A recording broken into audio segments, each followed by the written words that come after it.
приемат на работа. Това е, що да правиш. А ви са, кой вестник сте? Какво сте? Ние сме такива на свободна практика. Да. Снимайте. Обикаляме и каквото ни се стори интересно. Ето сега, снимате Сиромах Кирчо.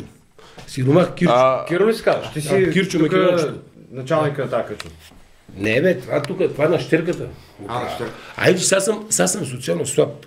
От и нещо.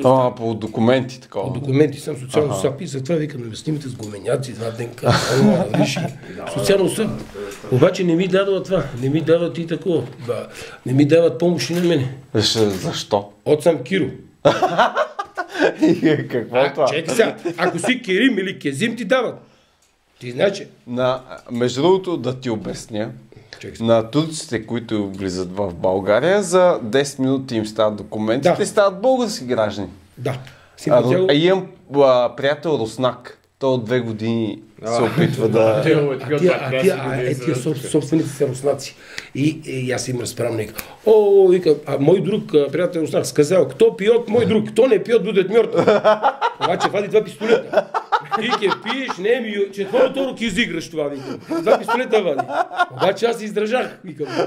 Ще го играме. Викам, кто пьет, мой друг, и вади два пистолета. Кто не пьет, будет мертв. Ти няма ли да пиеш, ке пиеш, братко, Йору ки изигра, четвърто. Обаче аз издържах с руснак, дека, тъй мой друг, Кирил, мой друг. И им разправям на тия тук руснаците. Тия собственици са руснаци, това знаете. И да видиш, уни се скина от смех. И видим, Ето това е на кмета на Москва, жена му май ги прави тия неща. Татьяна Данченко? Да, нещо такова, да. И сега ушки имам петрол, уж екологично чисто това, но не беше.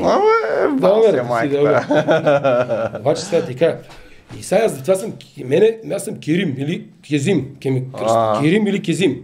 Понеже изгоре ми една каща, аз доли ми още една каща. Изгоре, ела сега Ким да го снимаме нея. Изгоре, на всичките дадоха помощи, обаче аз съм българин. Там е цигани, турци, гагаузи, на них дадоха пари. 300 лева такива помощ, на мен не дадоха. Ела сега Ким да снимам. Сега тук 10 метра е, само да снимате. Изгорелата каща. 10 метра да снимате. И как на Керим, аз викам, ке се прекръща, Керим, Кезим. Обаче ваши колеги от Струма не списаха. Само трябва да ми направите сонет. А ти как си Кирил? Аз съм Кирил Любенов Илиев. Обаче, уния съм Кирил, на мен не дадоха помощ. На другите дадоха. Не, само го снимате и каже защо на това момче не му дадох. Той така. И ето и може да стане... Само го снимате как е изгоряла. Ще стане въпрос за това нещо. Само го снимайте. Да.